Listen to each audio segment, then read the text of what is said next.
Welcome to the Modernizing CORBA Applications through Artix series. In this video, we'll demonstrate how to run the image processing server as implemented through Orbix. For VisiBroker users, the next video in this sequence will show you how to run the server using that product. So let's take a look at the Orbix server.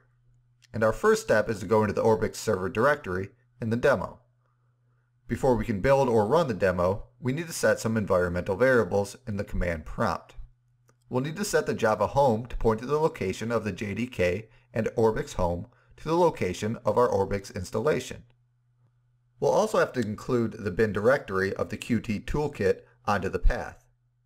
And once we've done that, we can build the client by running the build batch file. And after the build is complete, we can run the server with the run batch file. This opens the main window of the server's GUI. And what we'll do now is run an associated client off-screen, so we'll be able to see what's happening from the server's GUI's perspective. And as you can see, the main window provides a log of the server that goes into very fine detail, as well as shows any images that the clients submit to the server for processing or sharing.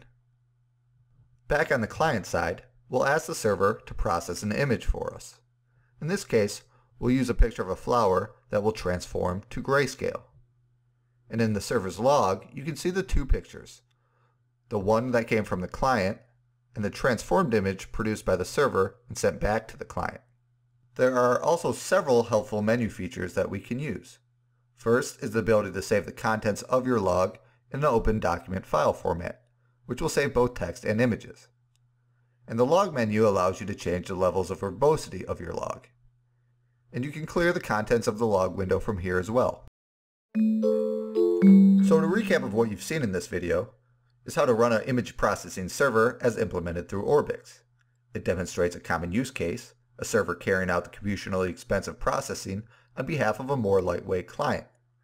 This server will be the foundation of the different clients used throughout this video series.